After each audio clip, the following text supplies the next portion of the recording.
Oke, langsung aja kita akan menganalisis laporan dari PT Semen Indonesia. Nah, PT Semen Indonesia ini bergerak di bidang industrinya itu bahan baku industri ya. Nah, pendapatan utamanya mereka itu berasal dari penjualan bahan bangunan terstruktur sederhana seperti semen, agregat, beton siap pakai yang pengendaliannya itu dialihkan kepada pelanggan pada waktu tertentu tergantung pada kontrak penjualan. Nah, kemudian yang pertama di sini ada penerapan analisis prospektif pada aset tetap.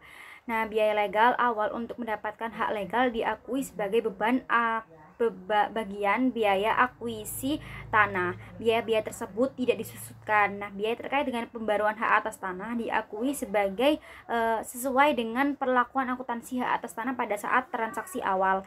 Suku cadang utama dan peralatan siap pakai diklasifikasikan sebagai aset tetap bila diperkirakan akan digunakan dalam operasi selama lebih dari 1 tahun.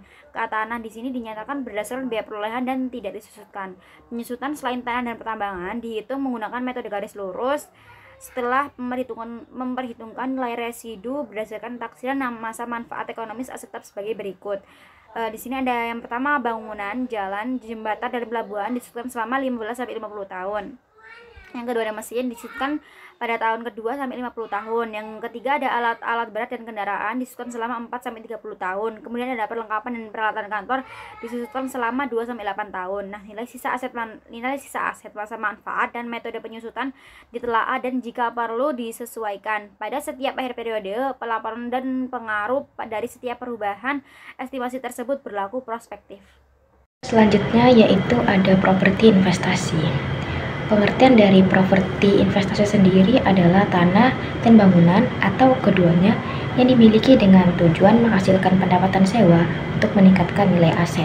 Sederhananya, properti ini tuh dibeli bukan untuk digunakan sendiri, melainkan untuk menghasilkan uang dengan cara disewakan.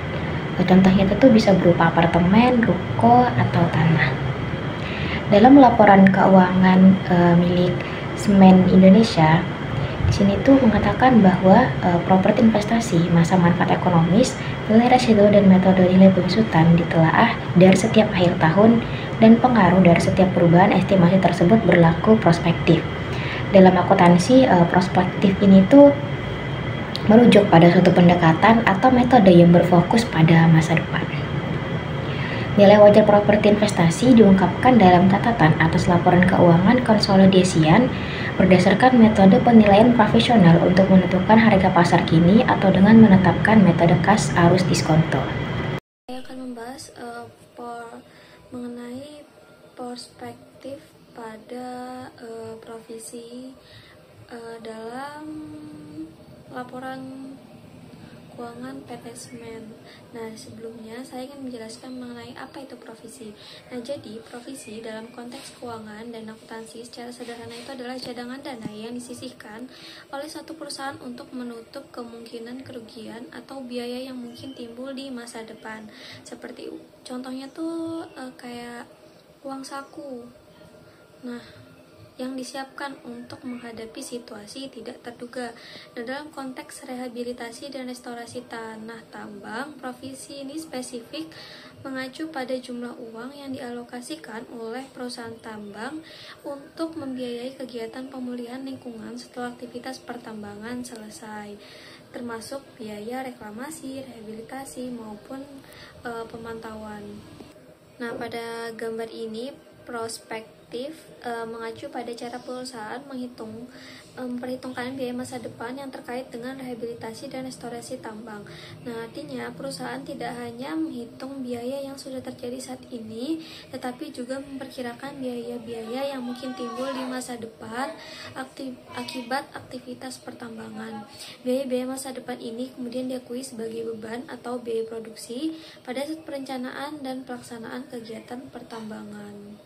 Dalam gambar dijelaskan bahwa provisi atas rehabilitasi dan restorasi tanah tambang ditentukan berdasarkan ketentuan dan peraturan yang berlaku.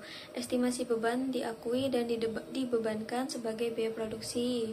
Nah, provisi dinilai kembali secara rutin dan dampak perusahaannya diakui secara prospektif. Rehabilitasi dan restorasi tanah tambang yang dilaksanakan grup ini mencakup namun tidak terbatas pada penggantian tanah bagian atas, pengerukan endapan pada kolam dan bendungan, pengawasan kualitas air, pengolahan limbah, penanaman kembali, dan pembibitan tanaman hutan. Oke, kita lanjut akan bahas penghasil komprehensif lainnya dari PT Semen Indonesia. Yang pertama itu terdapat pengukuran kembali atas liabilitas imbalan kerja pasti. Nah, di tahun 2022 itu terdapat angka 7.510 ya, berarti terjadi penurunan di saat 2022. Nah, di tahun 2023 itu terjadi kenaikan sebesar 55.314. Nah, kemudian ada juga selisih kurs dari Jabaran Kegiatan Usaha Luar Negeri. Di tahun 2022 itu terdapat angka ini terjadi peningkatan di tahun 2022 sebesar 546.314. Kemudian di tahun 2023 terjadi kenaikan sebesar 481.655. Dan untuk jumlahnya itu tinggal di jumlah aja ya. 555.314. Kemudian ditambah dengan 481.655. Kemudian ketemu angka 536.969 pada tahun 2023. Di tahun 2022 ketemu angka 538.804. Itu dari penjumlahan 546.314 dikurangi 7.510.